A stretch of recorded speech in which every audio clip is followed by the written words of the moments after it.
और पूरे देश में सनातन पर संग्राम मचा हुआ है। तमिलनाडु से शुरू हुआ यह विवाद पूरे देश में फैल चुका है। इस घमासान के बीच मथुरा वृंदावन के जाने माने कथावाचक देवकी नंदन ठाकुर से बात की टीवी 9 भारतवर्ष की संवाददाता निधि वासंदानी से। आइए आपको सुनाते हैं। तो हम यहाँ पर मौजूद है वृंदावन में। जाने माने कथावाचक, बहुत लोकप्रिय कथावाचक हैं और मुखर तौर पर अपनी आवाज बुलंद करते हैं देवकी नंदन ठाकुर जी। सर, बहुत बहुत स्वागत है आपका टीवी 9 भारतवर्ष। टीवी 9 भारतवर्ष के सभी व्यूअर्स को मेरा प्यार भरा राधे राधे। निधि जी, आपको भी वृंदावन में आपका स्वागत और राधे राधे।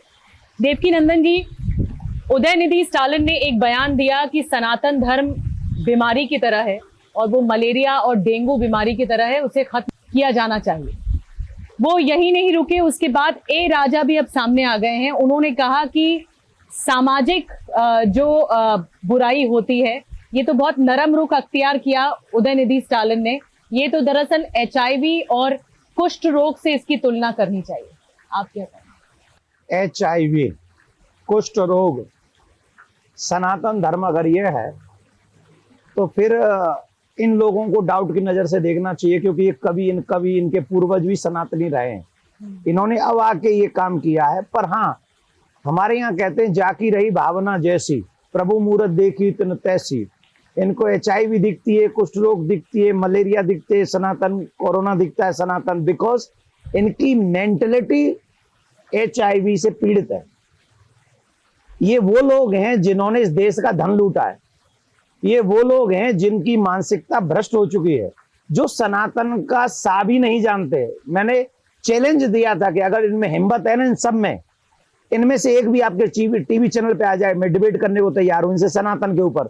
जिसे ये HIV कह रहे हैं, जिसे ये कुष्ठ रोग कह रहे हैं, जिसे ये कोरोना कह रहे हैं, मैं इनको चैलेंज देता हूं कि अगर इनकी मां ने दूध पिलाया तो मेरे साथ डिबेट करे सनातन पे, और उसके बाद डिसाइड करेंगे। अगर सनातन कुष्ठ रोग हुआ तो मैं ही छोड़ दूंगा, और अगर ना हो तो ये राजनीति छोड़े। मैं चैलेंज देता हूं, इनको छोड़नी चाहिए राजनीति। ये समाज में कुष्ठ रोग से भी ज्यादा खतरनाक लोग हैं। ये समाज को तोड़ने का काम करते हैं, संविधान का अपमान करने का काम करते हैं। ये सनातन का ही अपमान नहीं है, संविधान का अपमान है, देश का अपमान है, देश के 100 करोड़ सनातनियों का अपमान है। मल्लिकार्जुन खड़गे के बेटे प्रियांक खड़गे ने एक कदम आगे बढ़ते हुए समर्थन किया उदयनिधि स्टालिन का। उनका कहना है, प्रियांक खड़गे का, कि वो धर्म जो समाज में असमानता पैदा करता है उसे खत्म होना चाहिए।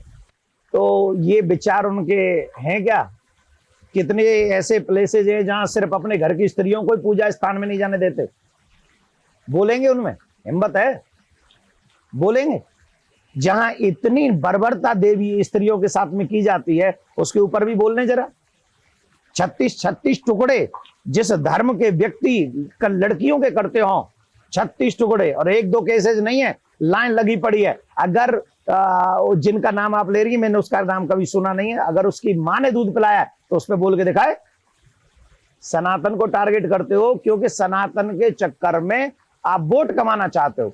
आप सोचते हो कि अगर हम सनातनियों को गाली देंगे तो जो अन्य लोग हैं वो आपको वोट करेंगे, वो आपको कुछ देर के लिए वोट कर देंगे, लेकिन आने वाले समय में वही लोग ऐसी चोट पहुंचाएंगे कि तुम और तुम्हारी आने वाली पीढ़ी खून के आंसू रोएगी।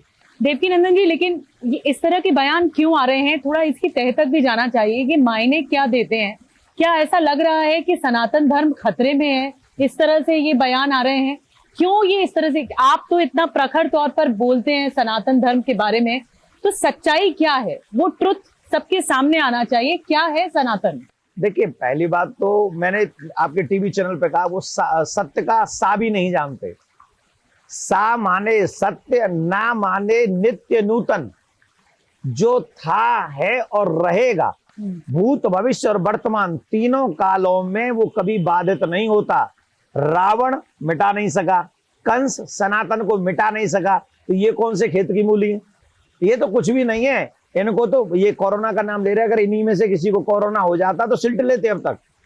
ये जो कोरोना से सिल्ट जाए, मलेरिया से सिल्ट जाए, मच्छर खाने से ये मर जाएं, ये लोग सनातन को मिटाएंगे? वो रावण था, जो रावण क्या कहता था? हम काहू के मरही न मारे, बानर मनुज जात दोए बारे। बंदर को और मनुष्य को छोड़ दो, हमें देवता भी न मार सकें, ऐसे वरदानी। और एक का नाम बताता हूं, हिरण्यकश्यपु। हिरण्यकश्यप ने ब्रह्मा जी से वरदान मांगा, न दिन में मरूं, न रात में मरूं, न घर में मरूं, न बाहर मरूं, न धरती में मरूं, न आकाश में मरूं, न अस्त्र से मरूं, न शस्त्र से मरूं, न नर से मरूं, न नारायण से मरूं, 12 महीनों में से किसी महीने में न मरूं। ऐसा वरदान हिरण्यकश्यप भगवान नरसिंह बनकर आए, अधिक मास उत्पन्न किया और उसको मध्याह्न काल के समय मार दिया। जानते आप, ऐसे वरदानी मर गए। कौन थे? सनातन को मिटाने वाले लोग। तो ये कौन सी खेत की मूली है जो खुद ही मच्छर से मर जाए? सनातन माने जो तीनों कालों में है। अगर हम इसको पुराना कहेंगे तो पुराना अगर हमने कह दिया तो वो पुराना होगा तो बूढ़ा भी होगा, बूढ़ा होगा तो मरेगा भी। तो बूढ़ा नहीं है, ये सनातन नित्य नूतन है। नित्य नूतन माने यही ब्रह्म है जिसकी सत्ता से ये ब्रह्मांड चलता है। और वो ब्रह्मांड चलाने वाला क्या कहते हो तुम उसे? कोरोना है, मलेरिया है? अरे कुछ तो शर्म करो। जिसका खाते हो उसी की थाली में छेद करते हो। काल की डंडा जब पड़ेगा ना, काल का दिखेगा नहीं पर चोट गहरी पहुंचेगी। आपको तो चोट मिल भी चुकी है। टी राजा जी, पूरा देश जानता है आपके पूरे, हम भी जानते हैं, लेकिन हम किसी को पर्सनल कोई बात नहीं करते। इसलिए सनातन पे उंगली मत उठाइए। सनातन जो सबका भला चाहता है। देवकीनंदन जी, योगी आदित्यनाथ ने कहा कि सनातन को कोई मिटा नहीं सकता और जो सनातन को मिटाएगा, उनका बहुत महत्वपूर्ण बयान आया सनातन धर्म पर ही, जो लगातार विवादित बयान आ रहे हैं। एक तरह से शायद उन्होंने जवाब दिया। उनका कहना है कि कंस मिटा नहीं पाए, औरंगजेब मिटा नहीं पाए और न ही रावण मिटा सका। सनातन को दरअसल ये बदनाम करने की साजिश है। तो क्या आपको ऐसा लगता है ये बदनाम करने की साजिश रची जा रही है विपक्षी नेताओं की तरफ से?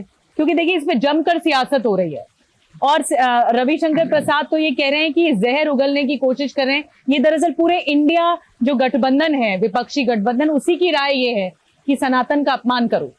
देखिए, मैं किसी पर्सनल नेता के ऊपर नहीं जाऊंगा, गठबंधन इत्यादि के ऊपर नहीं जाऊंगा। योगी जी ने जो बात कही है वो एकदम जेन्युइन है। जो मैं अभी आपके इंटरव्यू में कह चुका हूं कि रावण, कंस, हिरण्याक्ष, हिरण्यकश्यप जैसे लोग नहीं मिटा सके तो ये तो बेचारे, मतलब जो मलेरिया से मर जाए वो क्या है बेचारे, इनकी औकात नहीं है।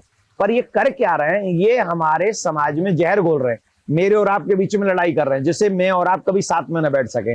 अब जिनको ये अपना गॉड फादर मान रहे हैं इस टाइम, कोई तो है जो इन्हें बोलने पर मजबूर कर रहा है। तो मैं तो मोदी जी से प्रार्थना करूंगा आपके चैनल के माध्यम से कि कृपा करके इनकी उस मजबूरी पे थोड़ा जांच करवाई जाए कि ये कौन सी मजबूरी में बोल रहे हैं, जिससे देश में दूध का दूध, पानी का ऐसे नहीं बोल रहे हैं। ये कोई तो है, कोई मजबूरी तो इनकी विचारों की है।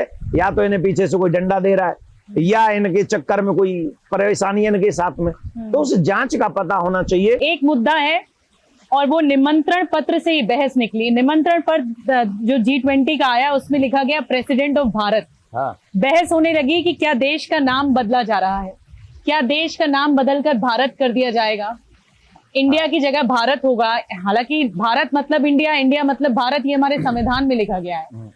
तो क्या ऐसा होगा और आप क्या सोचते हैं? देखिए, आप कैसे देखते हैं, भारत या इंडिया? मैं आपको छोटी सी बात कहूं जी। आपके घर में एक पड़ोसी घुस गया और उसने आपके घर के बाहर नेम प्लेट लगा दी अपने नाम की, ठीक है? कुछ समाज के लोग आए और उन्होंने कहा कि नहीं ये गलत है भाई, तू निकल जा। तो बोले कि ठीक है हम निकल जाते, पर एक शर्त है। बोले क्या? नेम प्लेट ये रखना। तो बताओ ये आपके साथ न्याय क्या अन्याय?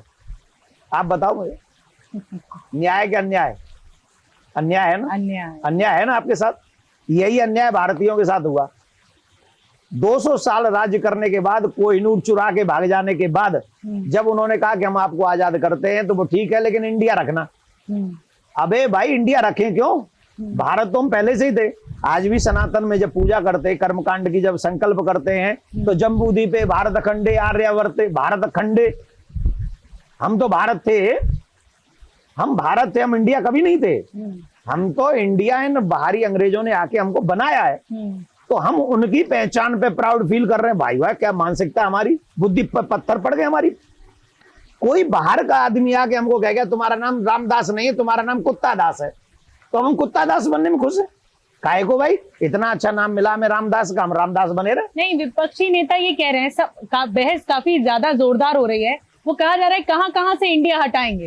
इंडिया एक अमूल्य अंग है और वो संविधान का है, आपको संविधान बदलना पड़ेगा।